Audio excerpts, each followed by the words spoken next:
Howdy, howdy. Welcome back to Sorry Not Sorry. I'm Pastor Cholak. This is my co-host, Pastor Kelly Krieg.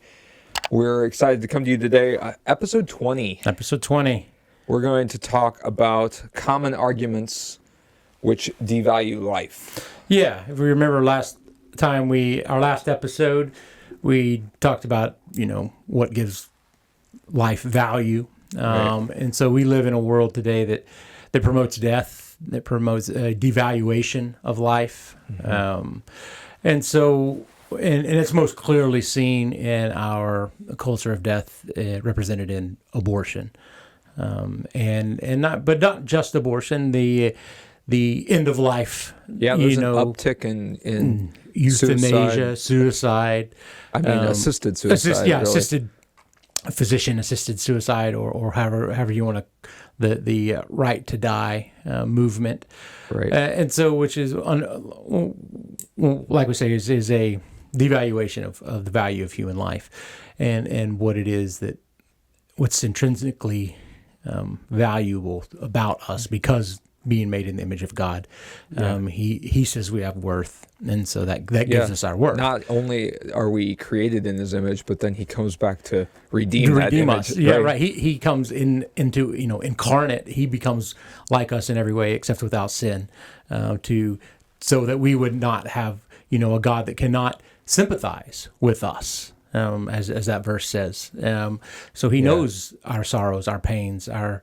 When we say, I know how you feel, we really don't. Right. But Jesus does when He says that. Jesus knows, and he knows the weight of the sorrow that we carry, the weight of the sin that we carry, because He's carried it all. Mm-hmm. He carried it for us, and He overcame it, destroyed it through His death. He's carried what we're carrying plus everything else. Everyone else, exactly. Right. So when we look at the abortion debate, and those that are pro-choice, it really comes down to four arguments that you can kind of put that whichever way they're going to attack the pro-life stance. It really comes in four different directions that we can kind of discuss. In common parlance in America now, we talk pro-life, pro-choice. Mm-hmm. The pro-choice side oftentimes talks about us as anti-choice or woman. Anti-woman. They say that we're only concerned about life in the womb and not life after it's born. Yeah, exactly. And I think that we're not just anti-abortion, but we're pro-life. We are pro-life, and I think, and that, just as a side note, that argument that the church and the so-called religious right, or however you want to characterize it, is only interested in the woman and the child while they're together in utero, is demonstrably false. Yeah. When you look in the world, you can look to, say, charitable organizations. You can look at the amount of charity given in the United States alone. The amount of money in charity that is sent to overseas, outside of our own borders, to other countries that are less developed, Africa, Latin America, Eastern Europe, Asia. You look at the amount of dollars that are spent in direct aid, not talking about hiring bureaucracies to run these things or any of this other stuff. In direct aid, the amount of money that the church, the American church, so that's all the Catholic, Protestants, Lutherans, everybody together, would put us roughly equivalent about 15th in standing of nations.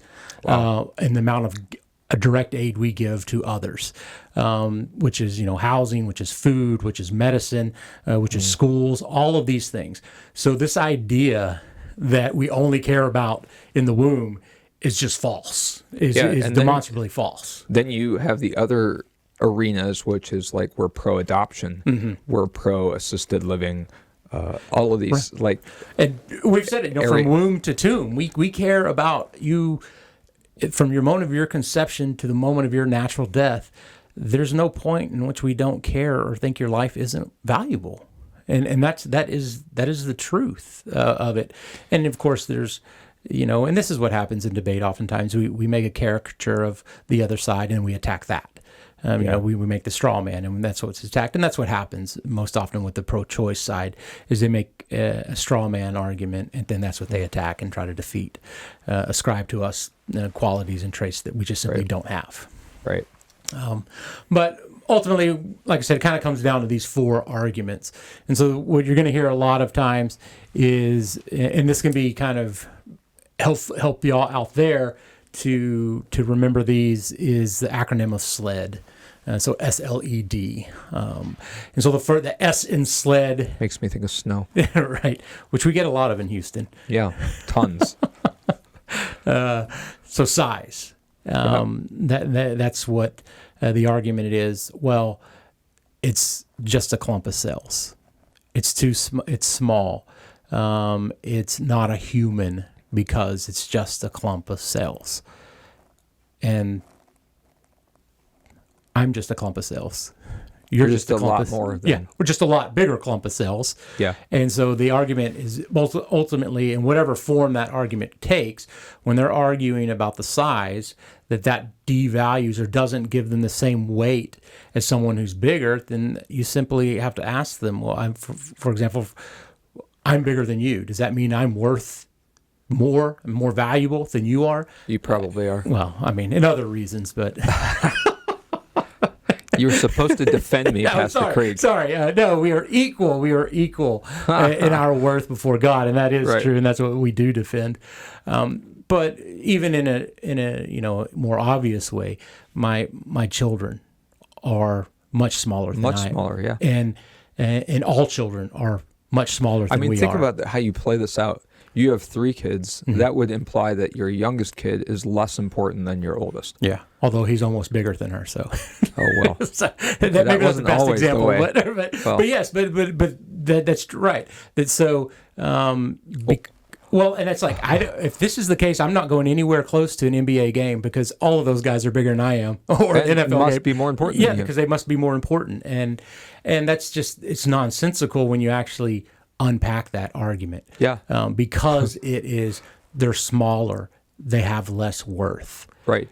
And so that's an extremely weak argument. And I think you can kind of push that aside. And most of the time when the pro-choice advocate is confronted with that, they see the fallacy of that argument and quickly move on to something else. And that something else oftentimes then is the level of development. Yeah. And so like embryo, fetus, newborn, so forth, right? And when you can see it in their own language, they want to speak in the conversation when we talk about pro-life, pro-choice. Mm-hmm. So you won't hear about the child in the womb. You'll hear about the embryo. You'll hear about the fetus. You'll hear about the zygote or whatever level of development that child is in. That's what they're going to talk about, because to admit the truth that embryo, which is, I don't deny that it's an embryo, but that embryo is a human embryo. It's a child. That's what it is. That's the level of the stage of development that it's in. These are just names of stages of development, because you go with a zygote, embryo, fetus, then you go newborn, you go infant, toddler, child, preteen, teen, young adult, however. And so, they're really scientific classifications to help us better understand the level of development. But ultimately, like I say, it's not a bullfrog that's developing in there. It's not it's not a puppy.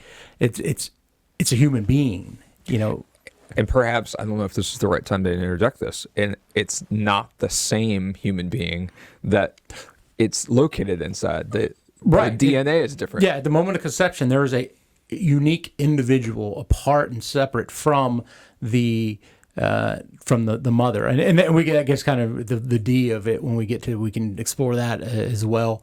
But the idea of the level of development also just quickly falls apart when you think about it. I have, when you have a daughter that is 4 or 5 years old, they are not capable of having a child because they're their reproductive system has not developed. It hasn't. They haven't matured. They haven't hit puberty, so they're not to a stage of life in which that is possible for them.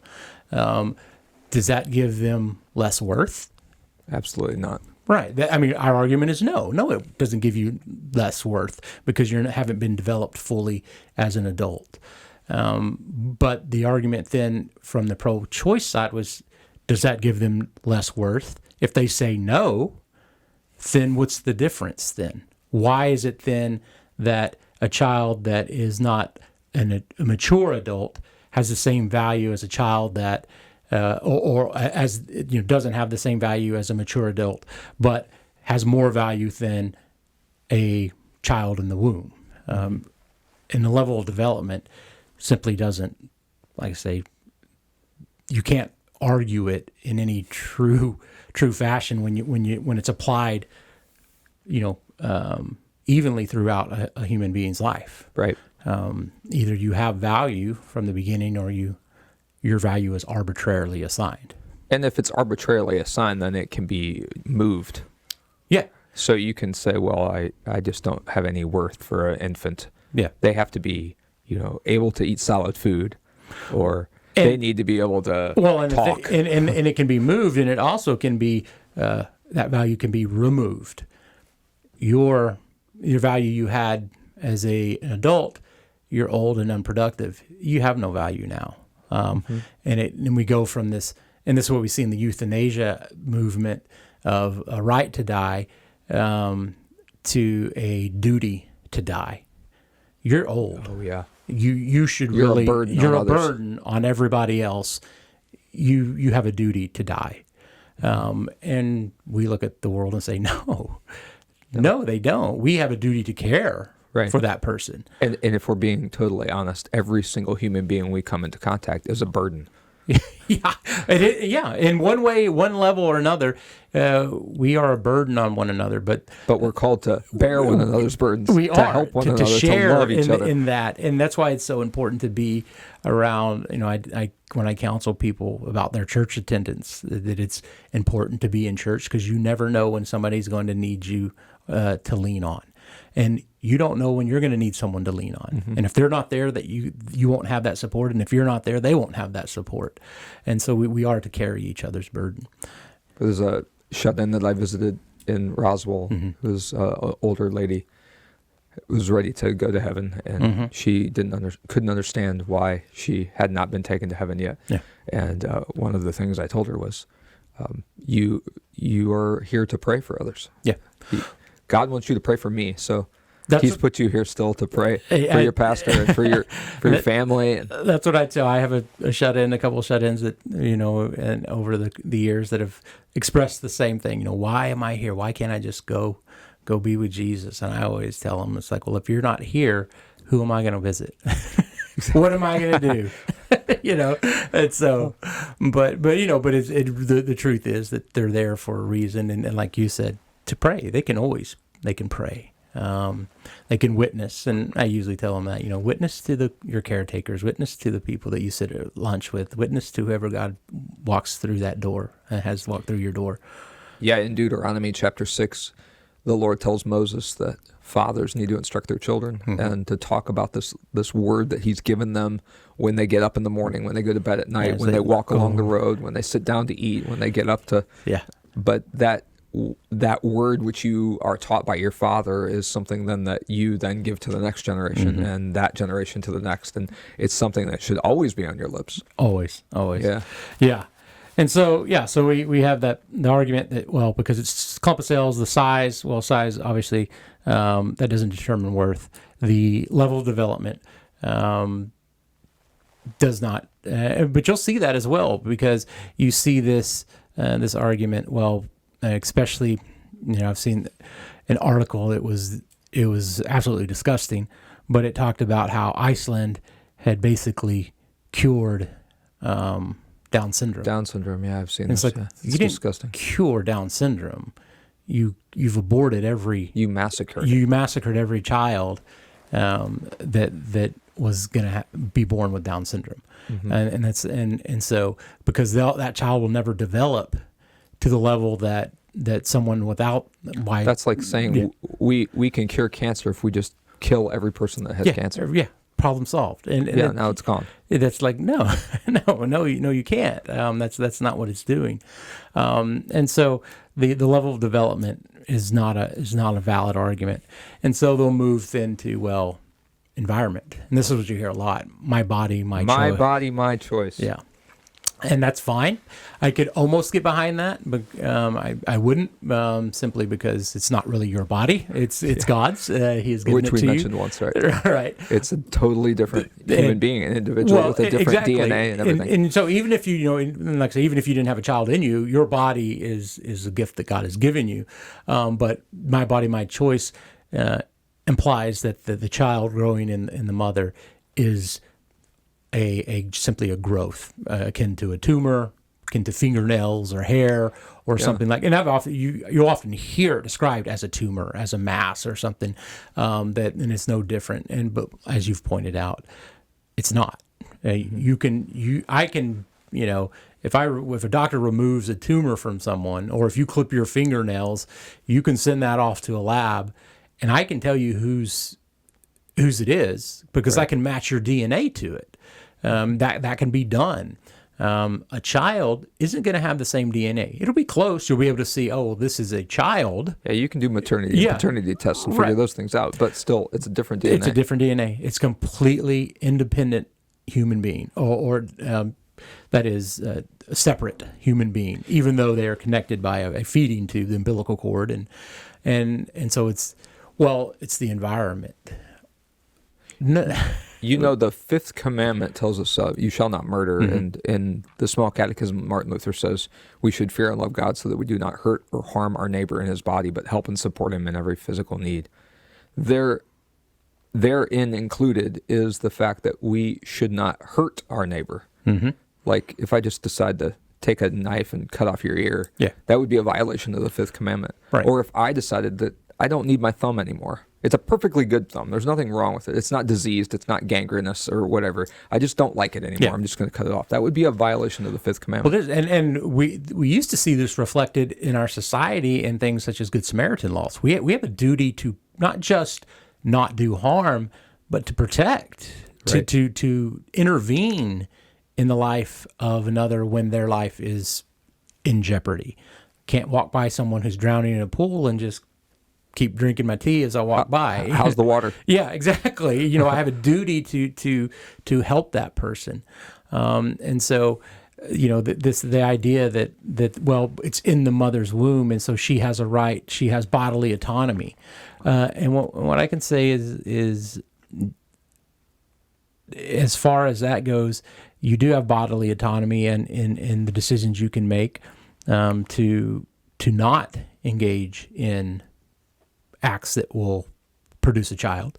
Mm-hmm. And then you'll get the argument, well, what about rape, incest, these types of stuff? And I understand that. And in those cases, we weep with that mother and we pray for that mother and that child, but we don't compound the injustice the mother endured with another injustice, with another crime of murdering the child. We don't. And someone who's completely innocent of the whole matter. Right. We wouldn't. I mean, if a rapist has children, we don't go after those grown children and murder them because their father committed this horrible act. Right. No more than we should because the circumstance of that conception was an evil thing. Doesn't degrade the value of that child. Right. And so, and also in the environment, well, it's completely without the mother.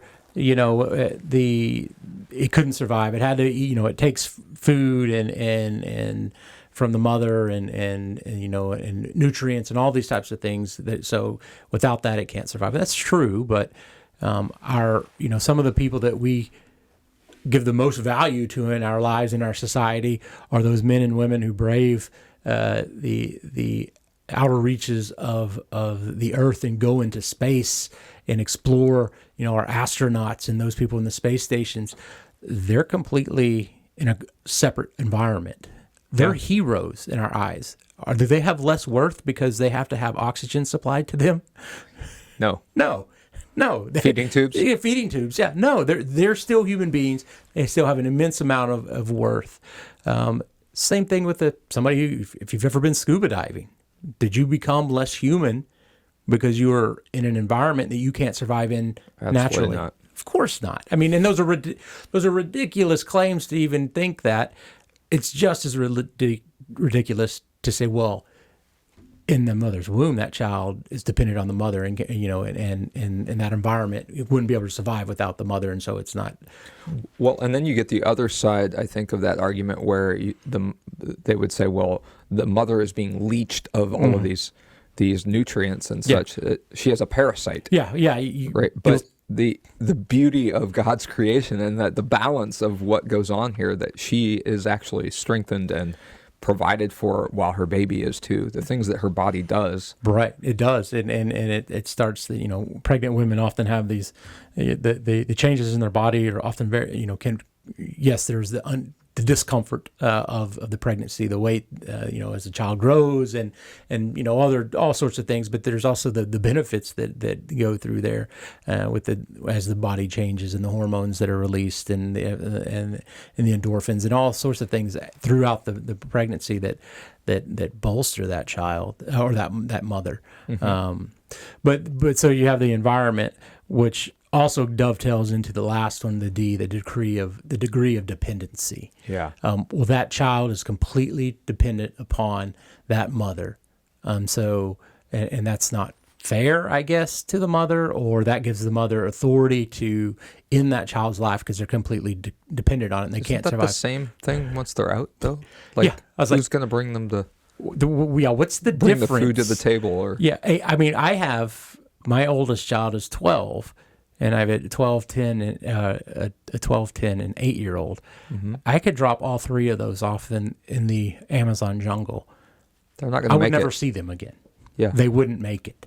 I probably wouldn't make it if I was dropped off in the Amazon jungle on my own. We're all dependent on others at some level, and so because you're more dependent or less dependent gives you more or less life value. Walk into a nursing home. Right. How many of those people can survive, on their own? That's all why they're there. That's why they're there. They need someone to care for them. Mm-hmm. But we see where this argument goes because there are people that will say, yeah, look at a nursing home. They have a duty to die. They would be better off if they were just euthanized. And so we see how these extreme positions, people refuse to back down from them. There's this story in the Bible where a couple of people have a friend who's a paralytic, mm-hmm. and they're concerned about their friend, so they bring him to Jesus. But when they get to the place where Jesus is teaching, he's inside a house, and there's so many people packed in there that they can't get in. Yeah. So they climb up on the roof, and they cut a hole in the roof, and they lower this paralytic down. And Jesus looks at the people who brought him, mm-hmm. and he marvels at their faith for taking care of their friend. Yeah. Right. It's like what happens with a baby when we bring him to the baptismal font, what happens when we bring dinner to our 10-year-old. Exactly. And so the idea of this degree of dependency, it doesn't hold up when it is applied across the life spectrum. And so none of these arguments, and these are the basic arguments you're going to get. It will come in different shades or whatever, but you can pretty much put them into one of these, either size, level development environment, or size, level development environment, or degree of development. And so, or degree of dependency. Yeah. And so those are really the arguments that the pro-choice side has. And we could spend days on each one of these, but in this little 20-minute episode, you can see how easily these are refuted. Right. And so what does the Bible teach about the value of human life? Well, I think when we look to, what gives us value and who we are, look to the gospel. And what is the gospel in a nutshell?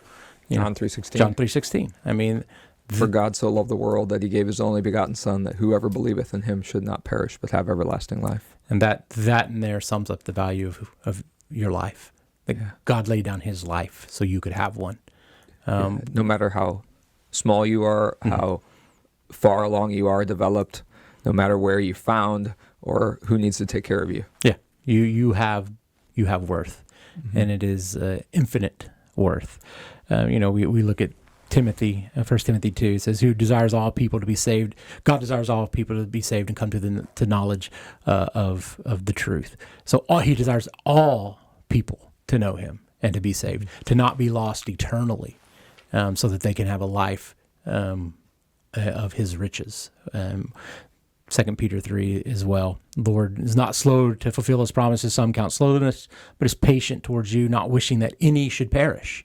He doesn't want anyone to perish. He wants all to enjoy the life and the gift that he has given them. Right. So the Bible clearly is on the pro side, pro-life side. Yeah. So, all life, all stages, yep. all places, right? So, there are times when there are difficulties in your life and you may be backed up into a corner and not know what to do. Mm-hmm. And the church always wants to help. Yeah. And I know that somewhat sounds like a cliche. You hear that, but we're serious. If you're pregnant and you don't know what to do, reach out. You can call Our Savior Lutheran Church here in Houston, Texas.